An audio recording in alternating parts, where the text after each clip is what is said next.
Pemirsa, belakangan tanah air kita ini marak banget ya sama judi online.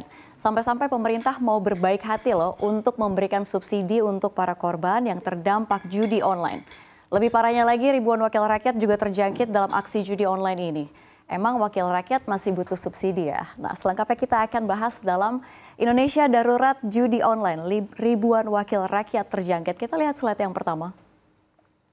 Ya, Pusat Pelaporan dan Analisis Transaksi Keuangan atau PPATK mengungkapkan jumlah anggota DPR dan DPRD beserta Sekretariat Jenderalnya yang terjangkit judi online mencapai lebih dari 1.000 orang.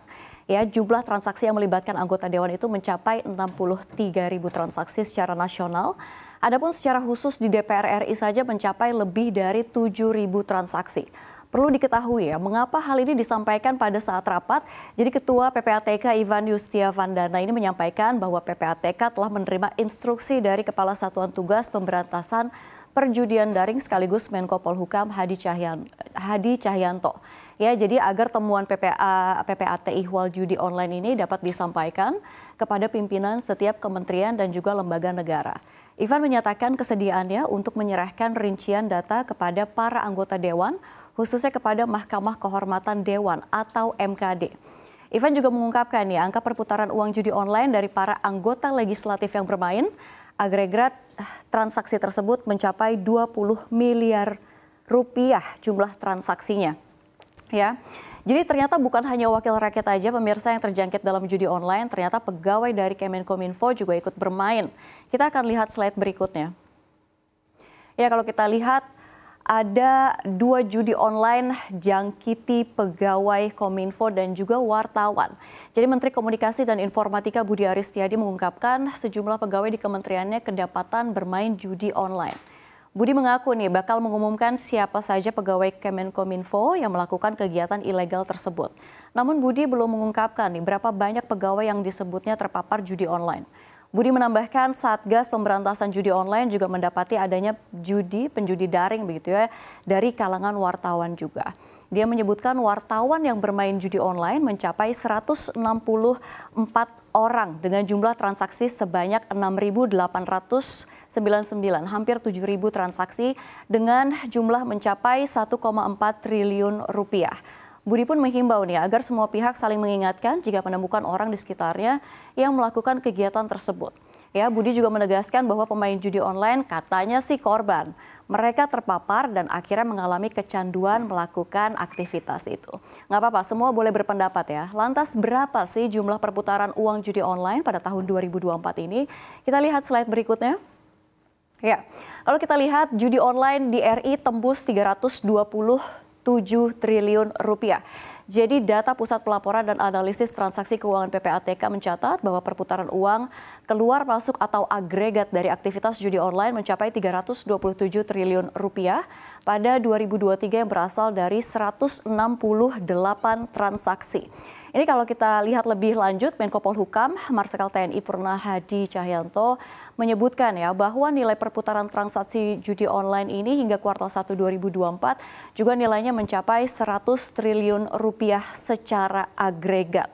Ini kalau kita lihat, dan memang dengan perkembangan model judi online yang cukup beragam, seperti cara menurut catatan Bareskrim begitu ya, sejak 2015 hingga 2023, terdapat beberapa model judi online yang bersifat kredit market.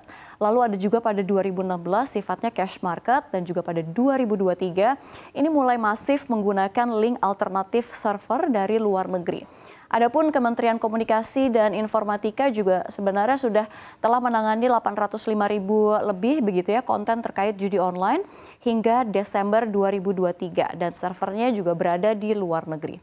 Dan kalau kita lihat begitu ya selama periode 2017 hingga 2022 ada sekitar 157 juta transaksi judi online di Indonesia dengan nilai total perputaran uang mencapai 190 triliun rupiah.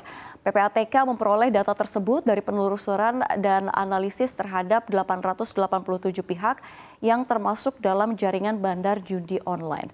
Dan kalau kita lihat ini pada 2017 PPATK juga menemukan ada 250 ribu transaksi judi online dengan nilai total 2 triliun rupiah.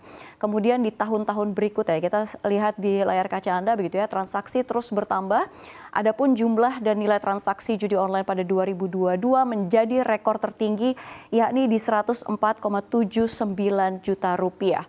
Nah, untuk mendukung pemberantasan judi online, Kominfo telah memutus akses atau takedown 60.582 konten yang terindikasi perjudian online selama periode September 2003. Lalu kalau kita lihat begitu ya, provinsi mana aja sih yang masuk ke dalam perputaran judi online terbesar di Indonesia? Kita lihat slide berikutnya. Ya, provinsi dengan judi online terbesar ini kalau kita lihat ya, Jawa Timur masuk 4 besar dalam transaksi judi online secara nasional. Perputaran duit dari judi online di Jatim disebut lebih dari 1 triliun rupiah kalau misalkan kita lihat ya. Nah, untuk membendung maraknya judi online, satuan tugas pun dibentuk. Ada pejabat Gubernur Jatim Adi Karyono mengungkapkan pihaknya sudah membuat Satgas Judi Online di Jatim dan kini tinggal menunggu aja nih daftar pelaku untuk ditindaklanjuti. Kalau kita lihat, Satgas dibentuk sebagai respon adanya laporan PPATK yang mendeteksi adanya 135.227 pemain judi online di Jatim. Adapun Pak Hadi, Menko Polhukam ini sebelumnya menyampaikan ya, Jawa Barat adalah provinsi urutan pertama terbanyak pelakunya dengan total transaksi 3,8 triliun rupiah. Ya, di bawah Jabar kita lihat. Ada Jakarta, lalu Jawa Tengah, Jatim, dan selanjutnya adalah Banten. Nah, gimana nih pendapat Anda pemirsa terkait darurat judi online yang terjadi di tanah air? Tentu kita semua berharap ya semoga pemerintah dapat segera mengantisipasi judi online yang semakin marak. Dan yang paling penting ini semoga nggak ada lagi nih ya wakil rakyat yang terlibat judi online. Karena wakil rakyat seharusnya kan memberi contoh begitu ya. Kalau wakil rakyatnya main judi, gimana rakyat bisa percaya nih untuk menitipkan suara aspirasinya?